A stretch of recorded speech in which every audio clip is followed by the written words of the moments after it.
What's up, guys? This is Kelly, aka Kelly the Great, your favorite functional medicine nutritionist, your favorite personal trainer, your favorite all things health, wellness, and spirituality. And in today's video, I am going to discuss 5 reasons why you are not losing weight. Now, here's the thing. I know that you have been told how to diet.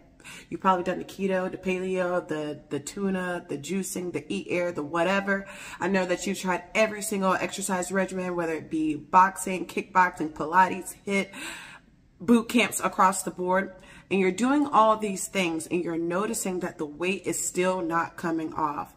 Why is that? Well, we're going to talk about that in this video. All right, so let's just get right into it. Not only have I experienced this with a lot of my clients, but I've experienced a lot of these things that I'm going to tell you guys for myself. So what you're hearing is from real life situations, and outside of what we know to be true, yes, we know how to diet. Yes, we know that we need to exercise. What else could be happening in our body that is causing us not to lose the weight? Number 1. Your body is unhealthy. There's a quote that I live by with all of my clients that in order for your body to lose weight, it has to get healthy first. Why is that? Well, what's going on inside of your body is a direct reflection of what's going on outside of your body. And we can flip that. What's going on outside of your body is a direct reflection of what's going on inside of your body. So what that means is if you're starting to see weight gain, if you're starting to see acne, if you're starting to see your skin bubble up, or maybe you're itching more, it's because there is something inside of your body that is causing a reaction. And that reaction can be any of those things that I just named. But for instance, if your body is gaining weight or it's holding on to weight or is holding on to food, that means that there is something that your body is depleted from that you're not getting. It could be your electrolytes. It could be magnesium. It could be, it could just be a variety of different things, but you wouldn't know what it is until you understand, until you really analyze what is something that I'm missing? What is causing me to be unhealthy in my body first, and so I can add that nutrient in and the weight will just come off, right? Because what is happening as you're craving certain stuff, as your body's holding on, your body's literally saying, I need, and you keep giving it things, but you're not giving it the right thing. So you want to see, where are you unhealthy in your body? What is it that you're missing? And we can discuss that in another video.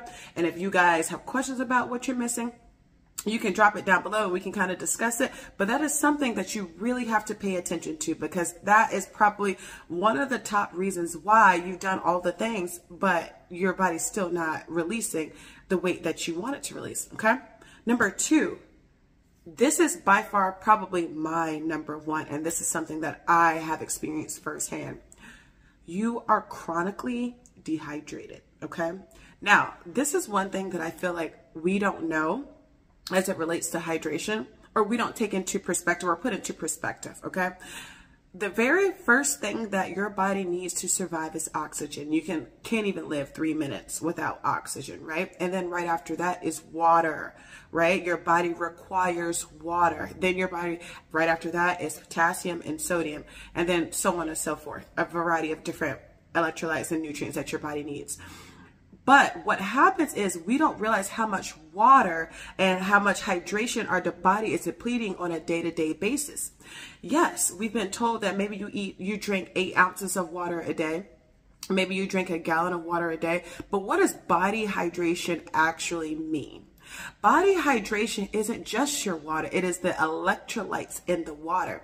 And every single time you sweat, every single time you pee, every single time you go to the bathroom, do number 2, every single time you're stressed, and stress is the number 1 cause for a lot of people with chronic dehydration. Every single time you're in a stressful situation, your body is using up all the nutrients because it's trying to survive. So with that being said, you're chronically dehydrated outside of you drinking a gallon of water or more than that, or whatever the case may be. So what I would do, pay attention to your hydration. Your hydration is the electrolytes that's in your water. If your body's craving salt, that may require your body to take in more salt. If your body's craving sugar, that may also mean that your body needs more salt, okay? Because what happens is, in order for your body to get what it needs, it'll start craving the things that'll give it a quick fix to get the hydration that it needs to revitalize your body, okay? So people are chronically dehydrated and don't even realize it. You could be drinking water the wrong way. And with that, you know, a lot of people chug a whole bunch of water at one specific time, and then they chug a bunch of water. That's not how the human body works. Let's just say we relate the human body to a car. When you get in the car in the morning, it's cold, it's been chilling and sleeping and resting all night. And do you get in the car and you turn on, you just take off? No, you don't, right? You let your car warm up, and then you'll start going, you know, a residential area, 25 miles per hour, then 45, and then the highway, right? So it's the same thing with your body. When you wake up, you don't just chug a whole bunch of water. It's like, whoa, whoa, whoa, that's too much for the system. And then does that water contain electrolytes? Because what happens when you sleep? When you're sleeping, your body is losing electrolytes because it's recycling and detoxifying your organs, right? And so you're just drinking plain water. It has no electrical connections inside of it. So therefore, you're now dehydrating your body even more. And the video that you'll get right after this will be a video exactly on how to hydrate your body properly. All right, so number four, I'm pretty sure that you guys have all heard this, but it is so important. It is so important, and I have to reiterate it, is you are not sleeping. Sleeping is important for so many reasons, and people are like, you know, I can get 5 hours of sleep. I can get 4 hours of sleep. I'm good on that. I can run on that, and maybe you can. But your body can't run on that long time. Why? Because during your sleep, depending on how great the quality of your sleep is, during your sleep, your body is recycling and pulling out all the toxins because it's shutting down everything that makes you think about the stresses of the day. It's shutting down your body so your body won't be moving. It's just shutting down your emotions at that time. Right? And so when it shuts it down, it can now go through autophagy, which is recycling of the cells and pulling out all of the toxins and allowing your body to just finally release. And if you're not allowing your body to release the toxins, that means your body's recycling the toxins, and it keeps going inside of your bloodstream, inside of your body. So what does that mean?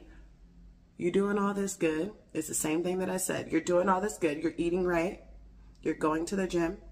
And then the 8 hours where you're typically working, you balance it out of 8 hours where you're not sleeping, okay? And you're sleeping 2 hours or 3 hours. So you add the toxicity back in. So what you just pulled out, you just recycled it back.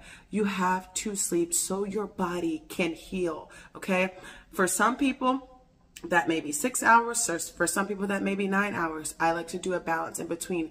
If you can get about 7 to 8 hours, or if you can push it up to that 9 hour max, do it. Well, not 9 hour max, but that 9 hour point, do that. Allow your body to heal. And guess what? The more toxic your body is, the more weight that your body has on it, it needs more rest and recovery time. Recovery through sleep, recovery through hydration. This is why when people are sick, you go lay down, you go to bed, you drink plenty of fluids, you drink bone broth, you drink soups and things like that, because this is reviving your body, okay? So make sure that you're getting your sleep. And your last one, number 5, is that this can go a lot of different ways. But for me and my clients, it hinders your weight loss. You're eating after you had a long day of work. Instead of eating you're working out after you've had a long day of work, a long day of food, versus working out before you've had any of that. Why is that so important? Here's what's happening when you work out at the end of the day. When you work out at the end of the day, your body's been accumulating stress, accumulating food, accumulating liquids, accumulating toxins in the air and environment, or whatever the case may be. At the end of the day, by the time you're working out, now you're starting to pull some of that out with the exercise that you do, but you're only pulling out what you've accumulated. Your body's only burning off the fuel that you've just eaten. So what does that mean? You're burning calories. You're not getting into fat burning at that moment. You're not pulling out the toxins from your cells. You're not pulling out the toxins from the fat. So working out at night is not allowing your body to fully heal like working out in the morning. Why? Because you've been sleeping for 8 hours. Your body's been recycling and recovering. And now that insulin is really, really low, and that growth hormone is really, really high and your body's already in that fat burning, when you work out first thing in the morning on an empty stomach, it can go directly into those fat cells and pull those toxins out and pull all the things that you need to, and it can set you up for an even better day versus going the whole day and then now you're just working on your calories, you're just working on the toxins that you had that day, you're just working on the stresses that you had that day versus setting your body up, pulling it out from the deepest parts of your body on an empty stomach. You need to work out when your body has nothing and it's in there, right? So with that being said, a lot of times we're not losing weight because we're just losing calories. Who wants to burn calories when you can burn fat? Who wants to burn calories when you can release toxins from your fat cells? Who wants to just burn calories when you can start your day off right and then set the tone of how you want your day to go? Okay. I hope you guys have enjoyed this video, and I hope these tips were extremely beneficial to you as they've been beneficial to me. They've been beneficial to my clients. I hope you utilize these and they make you a happy, healthier well-being, give you a happier, healthier well-being, and you just feel even better about your journey.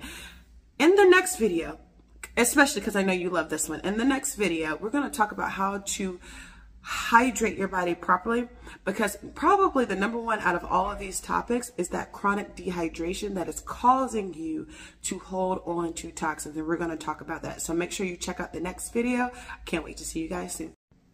So why can dehydration cause weight gain? Well, it's the same thing that I stated in the previous statement, is when your body is craving nutrients, if your body's craving the electrolytes, the sodium, the potassium, the magnesium, so on and so forth, and you're putting other things in it and it's still not getting that, it is going to spike your cravings. And you're thinking your cravings mean chips, your cravings mean chocolate.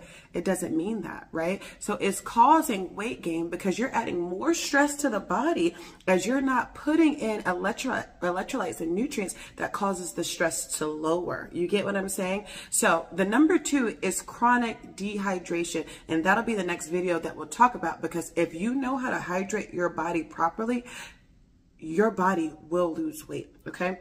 Number 3, you're in chronically in toxic environments. The toxic environment can be at work. The toxic environment can be with friends. The toxic environment can be with family. The toxic environment can be within your own head, okay?